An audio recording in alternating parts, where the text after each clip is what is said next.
सरकार अपने कानूनों को समझा नहीं पाई है, जहाँ सरकार ने जो कानून बना दिए उस पर इतनी तरह अड़िग हो गई। मैं सोचता हूँ इसको बहुत जल्दी सॉल्व किया जा सकता था। उसमें जो खामियां थी सरकार इसको पहली स्टेज पे इनको हल करती। जैसे एमएसपी है, एमएसपी सरकार को पहली नज़र में एक्सेप्ट कर लेनी चाहिए थी। नमस्कार साथियों, केंद्र सरकार द्वारा पारित 3 कृषि अध्यादेश के खिलाफ जहां किसानों ने दिल्ली को चारों ओर से घेर रखा है, वहीं इलाहाबाद के तलवाड़ा खुर्द बस स्टैंड पर लगातार 18 दिनों से मरण व्रत पर बैठे किसान जरनैल सिंह बराड़। डॉक्टर साहब जी, आज आप यहाँ बराड़ साहब के धरने पर पहुँचे हैं और इन्होंने इनका आपने स्वास्थ्य जांच किया, क्या पाया? ऐसा है, देखिए वैसे तो बराड़ साहब बड़े कठिन बॉडी के मालिक हैं, क्यों उन्होंने आगे भी 1-2 बार 25-26 रोज़ के लिए भी भूख हड़ताल की थी। लेकिन आज जो स्थिति मैं देख रहा हूँ, उनका पेट भी ठीक है कुल मिलाकर, और हेमोग्लोबिन शायद कुछ डाउन जा रहा है और कुछ ब्लड प्रेशर भी कुछ मुझे डाउन महसूस हुआ। लेकिन इतनी वो खतरे वाली बात तो कोई है नहीं, स्वस्थ हैं ये अच्छी तरह, लेकिन पूरे स्वस्थ नहीं कह सकता मैं। एक स्वस्थ आदमी बिना भोजन किए कितने दिन तक अपने आप को मेंटेन रख सकता है? 45 दिन तक। 45 दिन तक अगर मतलब स्वस्थ आदमी हो 45 दिन तक वो बिना भोजन के रह सकता है मेडिकल साइंस के अनुसार, लेकिन पानी के बिना वो नहीं रह सकता। पानी ज़रूरी है और 45 दिन आदमी बिना भोजन के रह सकता है। और ऐसे हमारे सामने उदाहरण भी आए हैं उड़ीसा के और बाहर विदेशों के भी, जो 45 दिन 46 दिन भूखे रह चुके हैं लोग। और एक डॉक्टर साहब मैं पूछना चाहूँगा, कोई ऐसा और भी कोई पदार्थ है जो भोजन की पूर्ति करता हो? हाँ, शुद्ध हवा, शुद्ध जिसमें पूरी मात्रा में ऑक्सीजन है, और ईश्वरीय दया से यहाँ हरियाली भी है, पेड़ पौधे भी हैं और इनको शुद्ध ऑक्सीजन भी मिल रही है। ऑक्सीजन भी एक भोजन का ही काम करती है, क्यों फेफड़ों के लिए, श्वास की नलिकाओं के लिए और उधर के लिए स्वस्थ हवा और स्वस्थ वातावरण और शुद्ध ऑक्सीजन ये ज़रूरी होती है, जो इन्हें मेरे विचार में यहाँ लगातार मिल रही है। अगर हम कैलोरी की बात करें, जैसा कि प्रेमी जी ने कहा कि भोजन के अलावा भी और कोई चीज़ है जो भोजन काम करती है, हवा से कैलोरी नहीं मिलती, भोजन से जिस प्रकार कैलोरी मिलती है और हमारी बॉडी को जो ज़रूरत होती है कैलोरी नहीं, कैलोरी तो नहीं मिलती हवा से, और लेकिन शुद्ध हवा से सांस के आदान प्रदान जो होते हैं वो स्वच्छ रूप से होंगे, और ऑक्सीजन जो ही फेफड़ों में जाएगी तो वो उसकी भोजन की खाना पूर्ति भी साथ साथ में जिस प्रकार की हम भोजन नहीं ले रहे और जो कैलोरी की कमी हो रही है, इस डेफिशिएंसी की वजह से इसके क्या ड्रॉबैक सामने आ? मैं कैलोरी की नहीं मान रहा हूँ भाई, मैं कैलोरी तो एकम ऑटोमेटिक होनी है।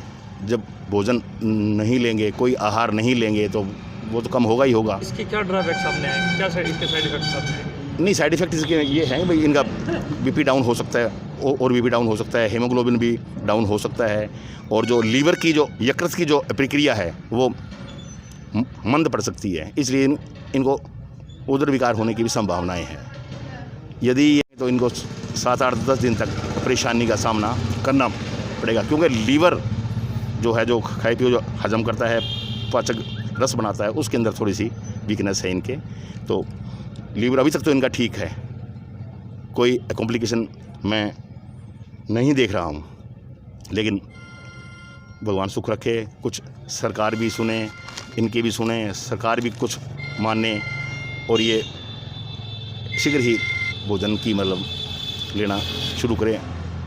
ये और वीकनेस नज़र आ रही है, आप कैसा महसूस कर रहे हैं? 20 दिन से आपने लगभग 20 दिन से आपने अन्न ग्रहण नहीं किया। डॉक्टर साहब अपने डॉक्टरी नज़रिए से, डॉक्टरी तजर्बे से कह रहे हैं, लेकिन मैं सोचता हूँ मेरा वेट लूज़ हो रहा है, ये तो है, लेकिन ऐसी कोई कॉम्प्लिकेशन मेरे दिमाग में, मेरे सिस्टम में मुझे दिखाई नहीं दे रही। बीपी मेरा नॉर्मल चल रहा है, अभी शुगर मेरी नॉर्मल चल रही है, और मुझे कोई है वो वीकनेस तो चलो आनी है ना खाना खाने की वजह से, लेकिन मैं सोचता हूँ मेरा जो डॉक्टर साहब ने 45 दिन बताया है, लेकिन जो मैंने पढ़ा है, एक स्वस्थ आदमी 2.25 महीने, नियर अबाउट 70 डेज़ ज़िंदा रह सकता है। एक दूसरा, एक प्रक्रिया है, सिस्टम है ज़िंदा रहने का। आप बाहर से फीडिंग ले लो, चाहे अपने अंदर से चर्बी खाना। पहले मैं शाकाहारी था, अब मैं मांसाहारी, मैं अपना ही मांस खा के ज़िंदा रह रहा हूँ। ये एक प्रक्रिया है, सिस्टम की प्रक्रिया है, शरीर की प्रक्रिया है।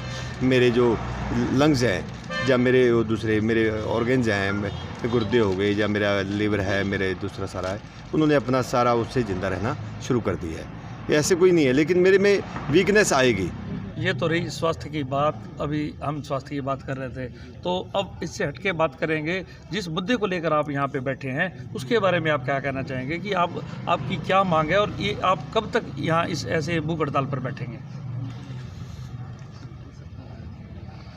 मांग सारा देश जानता है, हम इस भारत के वासी हैं और भारत के विकास के लिए लड़ना, भारत के विकास के लिए काम करना, ये प्रत्येक नागरिक का काम है। कोई ये नहीं है अभी सरकार भारत के विकास के लिए लड़ रही है तो हम उसके विरोधी हैं। और हम ये चाहते हैं भी जो भारत के विकास के लिए अच्छा है वो सरकार को करना चाहिए, लेकिन उसके साथ साथ यदि कुछ उसमें त्रुटियां उन कानूनों में, 3 कानून बनाए हैं सरकार ने, 3 नहीं मैं 5 मानने लगा हूँ, 5 कानून बनाए हैं।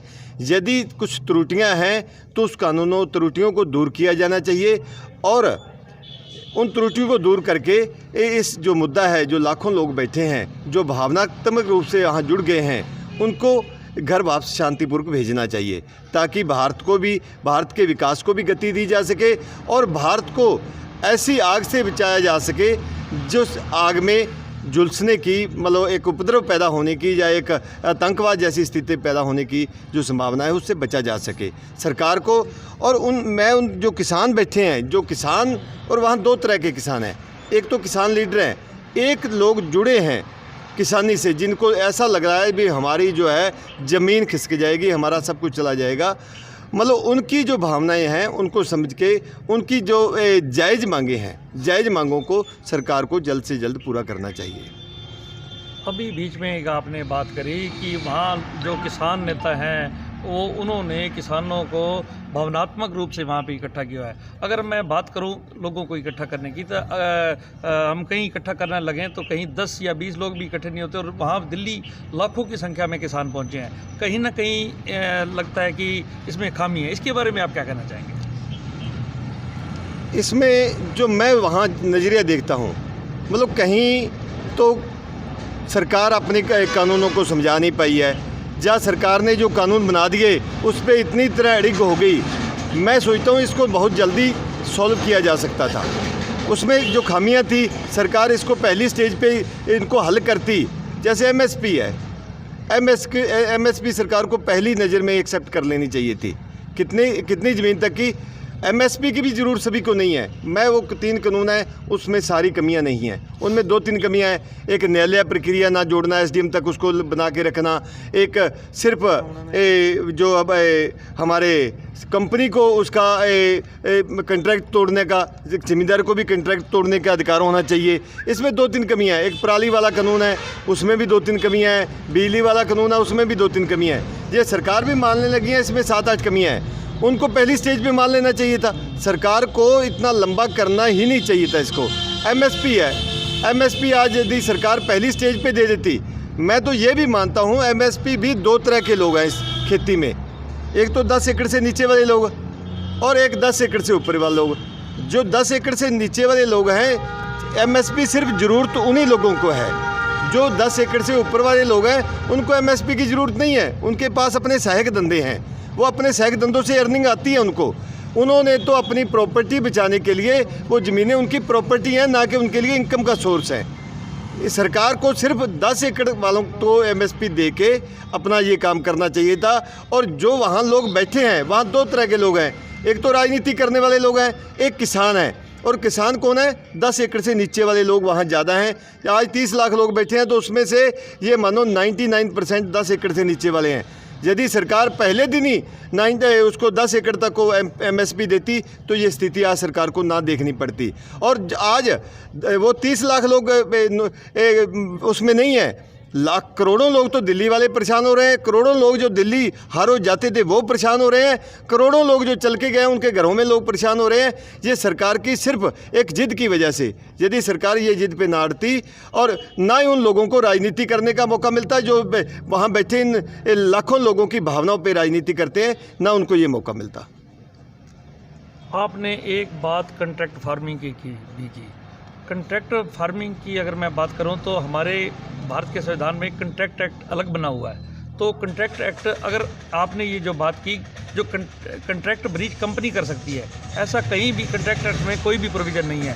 तो आप इसको जो कंट्रैक्ट फार्मिंग है, इसको किस तरीके से भी कैसा कंट्रैक्ट होना चाहिए? क्या सरकार को कंट्रैक्ट का कोई प्रारूप बनाना चाहिए या कोई और? आप किस तरीके से देखते हैं इसको? नहीं, उसमें सिर्फ कंपनी कंट्रैक्ट ब्रीच कर सकती है। मैं चाहता हूँ, मान ले हमने 25 साल के लिए कंट्रैक्ट किया है, आज स्थिति हो रहा है 5 साल बाद वो घाटे का घर हो जाए। ज़मींदार को वो आज ठेका वो कंट्रैक्ट में दे रहे हैं, लीज दे रहे हैं 1 लाख रुपए प्रति एकड़, 5 साल वो कहें हम तो 5,50,000 रुपये एकड़ देंगे। तो कंट्रैक्ट तोड़ने का अधिकार किसान को भी होना चाहिए। या तो वो ऊपर लेके जाए उसको, यदि वो नीचे लेके आते हैं तो किसान भी वो कंट्रैक्ट को तोड़ पाए, ऐसे उसमें एक क्लॉज डालनी चाहिए सरकार को। कंट्रैक्ट एक्ट है, कंट्रैक्ट एक्ट के तहत उसमें कंडीशन हो जाती है कि उसको कोई भी ब्रीच कर सकता है। लेकिन आप ये बात कर रहे हैं कि ये जो कंट्रैक्ट फार्मिंग होगी, इसमें सिर्फ और सिर्फ कंपनी ब्रीच कर सकेगी। यही कमी है, यही इस कानून में कमी है। इस कानून में एक तो ये कमी है, कंट्रैक्ट दोनों तरफ से नहीं तोड़ा जा सकता। दूसरी इसमें कमी है, इसमें एसडीएम और डीसी तक की सुनवाई हो सकती है, ये इसमें कमी है। एक जुडिशन की कमी है। एक कंपनी कलकत्ता की है, वो इलाहाबाद में आके एक कॉन्ट्रैक्ट करती है, वो जुरिडिक्शन कलकत्ता की बनाएगी। एक आम फार्मर कलकत्ता कहाँ जाएगा? उसकी जुरिडिक्शन उसकी उसी एरिया में रखी है, इलाहाबाद की ही रहनी चाहिए, ना कि कलकत्ता की होनी चाहिए। एक बाज़ार में ज़्यादातर ये भी लोगों में चर्चा है कि इतने दिन आदमी भूखा प्यासा नहीं रह सकता, तो आप ज़रूर कुछ ना कुछ उसके एवज में ले रहे हो, उनकी एवज में। एक मैं ये इसके बारे में कहूँगा, देखो दुनिया बहुत बड़ी है, किसी का मुंह कोई नहीं पकड़ सकता।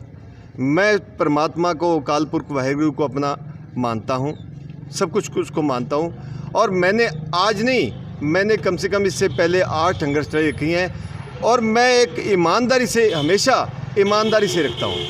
और आज भी, ठीक है ना, मैं किसी को पेट अपना सीना चीर के तो दिखा नहीं पाऊँगा, और ना मैं किसी का मुंह पकड़ सकता हूँ। आज 9 kg वेट लूज हुआ है, तो कोई या तो ऐसा करे भी जिसको ये लगता हो भी ब्राड कुछ ले रहा है, मेरे साथ बराबर आके सो जाए। जिसको ये लगे कहीं ना कहीं भी ब्राड कुछ ले रहा है, जिंदा रह रहा है, तो उसको मेरे बराबर सोना चाहिए आके। फिर उसको पता चल गया भी लेके और ना लेके। मेरा एक मित्र है भगवान दास, यहाँ आता है, बोला भी मैं भूखड़ता रखूँगा। मैंने कहा भाई तेरे बस की बात नहीं है। बोला कैसे? बोला मैं रखूँगा यार। उसने 2 दिन खाना नहीं खाया, रोटी नहीं खाई, आधा किलो दूध, 2 संतरे, 2 केले, 1 सेब, 4 अंडे, ये खाता रहा। और दूसरे दिन दोपहर को उसने वो बोला मैं हनुमानगढ़ गया, और रो के रोटी खाई, भी रोटी के बिना गुजारा नहीं हो रहा है। जिसको भी ये लगे, जिसको लगता हो भी ये ब्राड कुछ खा रहा है, तो उसको भाई यहाँ बैठ जाना चाहिए मेरे साथ आके। उसको समझना चाहिए भी ये भूख हड़ताल क्या होती है। चलो ये आप ये 2 दिन रख के देख लेना, वहाँ अपने घर पे रख के देख ले भी क्या हाल होता है, या कैसे रखी जाती है भूख हड़ताल। बाकी मैंने तो किसी को सेटिस्फाई करने के लिए थोड़ी रखनी है। मैंने तो अपने अकाल पुरख वाहिगुरु को अपना सारा कुछ मानना है। वो जानता है मैं सच्चा हूँ या झूठा हूँ, वो तो वो जाने, वो उसका काम जाने। मैंने ना तो किसी को जस्टिफिकेशन देनी है, ना किसी के लिए काम करना है। मैंने तो उसको मानता हूँ और सच पे जिया हूँ, सच पे जीता हूँ। मैं पैदा ही सच की घंटी बजाने के लिए हूँ, और सच की घंटी जो है वो झूठ के बोल के तो सच की घंटी बजेगी नहीं। वो तो यदि मैं गलत हूँ तो मेरा अकाल पुरख वाहिगुरु मुझे सजा देगा, यदि मैं सही हूँ तो वो अपने आप उसका फल दे देगा। बात करते हैं कि वो बिना खाए बिना नहीं रह सकता, और रात को चोरियाँ वो खा लेता है। तो डॉक्टरी किस लिए हो रही है? डॉक्टर साहब तो ये बैठे हैं, डॉक्टरी कैसे है? अगर डॉक्टर है इनको चेक करे, ये कुछ खाता तो गुनाहगार होना चाहिए। तो और मेरे गांव के अंदर भूख हड़ताल करने वाला एक जरनैल सिंह बराड़, एक भीम सेन साई, एक गुक्कर सिंह, एक बजरंग गढ़वाल, और एक आत्मपुर का जो अपने दानक है समाज से सरपंच भी था। ये 5 आदमी है, 5-6 आदमी, हम एक भी खाना नहीं खाता है। हम ईमानदारी से काम करेंगे और ईमानदार रहेंगे, ईमानदारी रहेंगे। नहीं, हमारे को किसी ने बताया है क्या?